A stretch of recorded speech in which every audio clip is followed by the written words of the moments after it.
Welcome to another Ruthless Ideas podcast. We have the lipstick taser and the piranha gun from Despicable Me.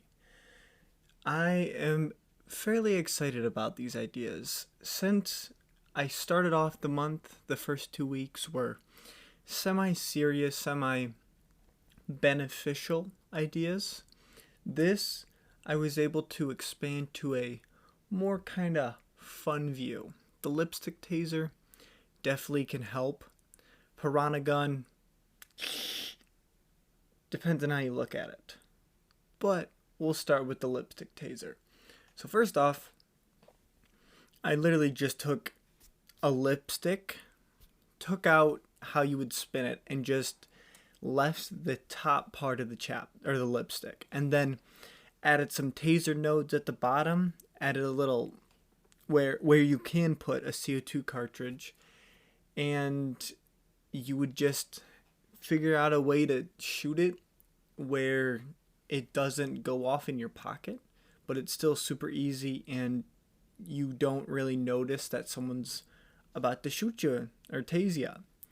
So this product definitely could help in the real world. It definitely could be something where if a woman was feeling insecure or like something could happen, they could get it out, act like they're putting lipstick on, someone jumps at them, boom, tased. Or if you, yeah, that's pretty much it. I don't know where else you'd use a taser, but it provides protection, provides security, and so definitely something that might be good. The only problem is everything that's in a taser to make the taser work is fairly large, and so shrinking all that down to the size of a lipstick container, the biggest problem. Turns out that seems to be a lot of these problems with these futuristic products is the tininess of the products plus the cost effectiveness of the product. Like, yes, there's very small computers, there's very small everything that you can put in, but how much did it cost to actually make that product that small and still be able to work? Doesn't offset the amount you're gonna say you're gonna make from selling this product. So you can never really justify spending the money to get these smaller parts for this product, because you will never make enough to be able to offset the cost. So you'll just be losing money 24/7. You can't run a business like that. So if we could find a way to efficiently make smaller products, that would be a benefit. Like, we can enlarge stuff, but making it smaller and still doing what it's supposed to do is good. I don't know if a shrink ray, I'm going back to the Despicable Me, I don't know if a shrink ray, even if we were able to invent that kind of technology, would be able to have the product still work while it shrunk. So that would also be a problem, because you could be thinking, oh, well, if we need everything smaller, we'll just create a big shrink ray that we just zap a bunch of stuff and make it smaller. Well, you don't know if it's actually going to work. So I guess if you made the shrink ray, then tested it on some products, you might be able to figure out that it does work or it doesn't work. But it would have to be something you shoot. It wouldn't be able to be like a paste or anything like that. You have to hit everything the same size. So again, we're not here to talk about shrink rays. We're here to talk about lipstick tasers. So could work if you're able to get smaller parts for the lipstick taser, make everything still connect together, figure out a way to shoot it discreetly, and then possibly figure out a way to switch out the nodes, because I don't think you can, once you shoot, because there's two different things. You have a taser, and then you also have a stun gun. So technically, I am talking about a stun gun because you shoot it and you stun the person, and a taser is the close up. But I still call it a taser. So if you have, say, a stun gun and you shoot it and the nodes come out with the cord following it that's connecting it to the gun that gives it the voltage it needs to electrocute someone, I don't think you can put that back. Like, you can't take the node, take it out of the person, pull it back and rewind it back up to shoot again. Unless it's like a retractable thing that you press a button and it like comes back, like maybe what's it called? A tape measure. But if you're able to find a way where you can replace it like normal stun guns do, where you take off the top that you shot, put a new one on, and then you get another use out of it. If you can figure out how to do that with the lipstick taser, that could work. So in the video, I talk about how you could figure out a way to get the nodes plus the little top lipstick to kind of disguise it as one part, and then you just put that in once you're done. That is a definite possibility. You could do that. It's just getting it back in, connecting it, and still having it work again. It's going to be trial and error for the most part. So definite possibility, definite helpfulness in our world today. So it could work. Little details for the video: 57 views, 1 singular like. So I haven't really fallen off. It's not really getting out there. And again, I think I talked about last week how it's not interesting enough. So I started to incorporate a couple more things. Actually, for these last 2, I might have done it. I think I did. I've been trying to put little pictures in the explanation part so it helps understand it better. So we'll continue to do that, and I'm going to continue to work and make these more interesting. But so I got 57 views on that one, 1 like. It is what it is. I'm just getting it out there. And then second video, the Piranha gun. So this one I had more fun making than thinking about how you could actually make it / if you should do it. So you got a couple problems / you have a lot of problems with this. First off, very unethical. You should not be shooting animals out of a gun, especially if there's a possibility that they could die before reaching their target. So overarching thing, do not do this, because there's so many problems. You're breaking a lot of laws. You could go to jail. It could just be bad. You'd spend a lot of time doing it, a lot of money. Honestly, not worth it. But there's a separate angle you could do that's not exactly the same. So you could shoot out robotic piranhas.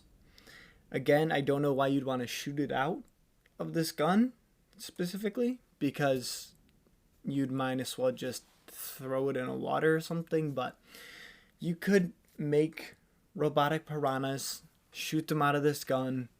It could be a piranha gun with robotic piranhas. But pretty much I go through it in the video. I actually modeled out the gun, which I think is almost identical.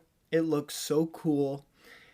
Honestly, I surprised myself on how good it looked, but it was cool. And then I found this guy from GrabCAD, which is like a 3D SolidWorks platform that you can upload your models to, and then people can download for free and be able to use it.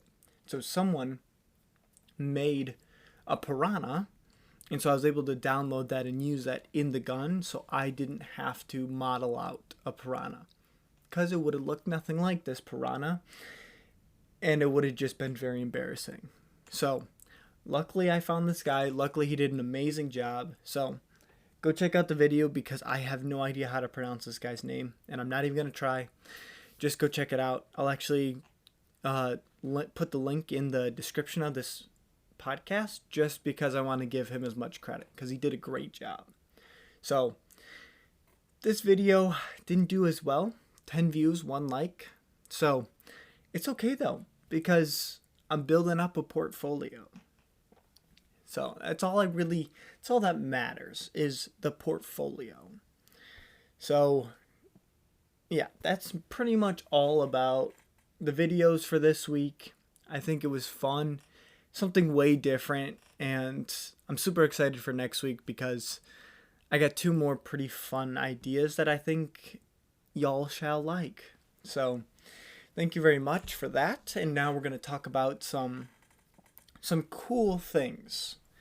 I'll actually just give you a little rundown of my week. So last week at about 12 o'clock on Thursday, I got this update from Indeed, and it was for a toy content curator. So I looked at the description and was like, wow, this is exactly what I want. It's with toys. That's my dream business, is toys for kids with disabilities. So I was like, wow, I need to apply.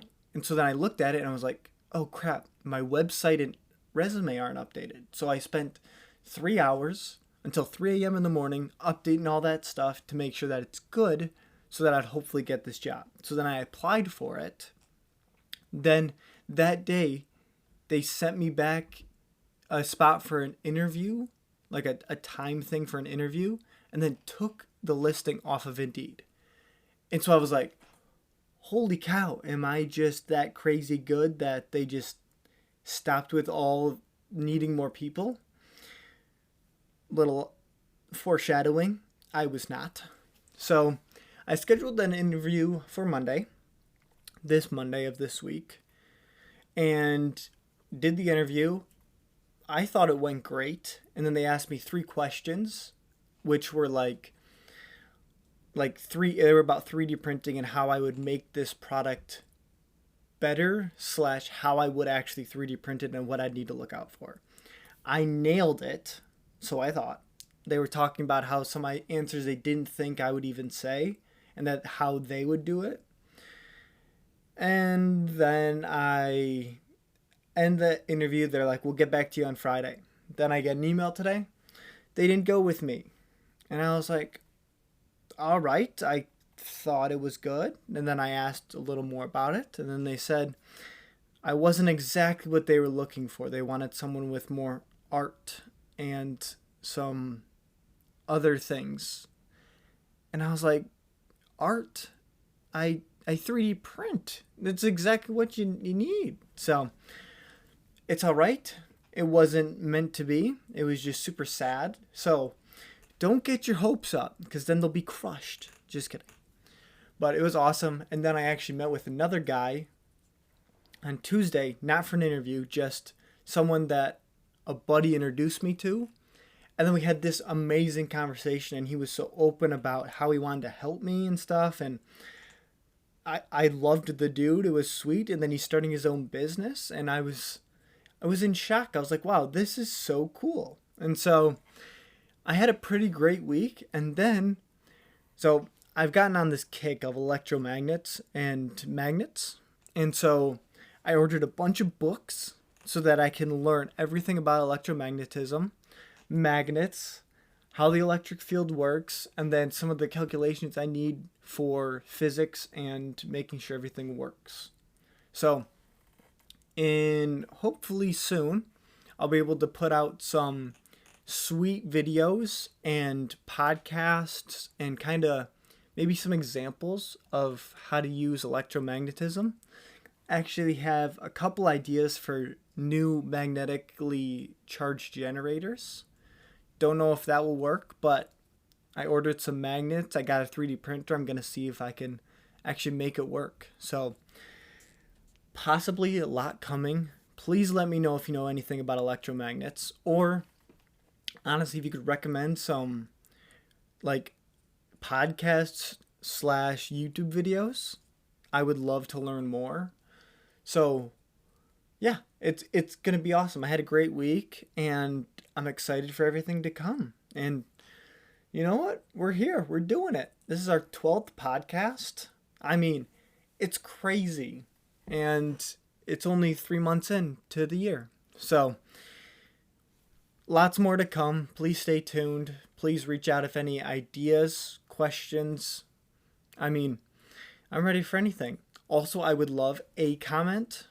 I don't really get those. I normally get one view, or one listen. So, not that I care. It's just it'd be cool to talk to some smart people. So, thank you very much for everything, and I'll talk to you next week. Goodbye.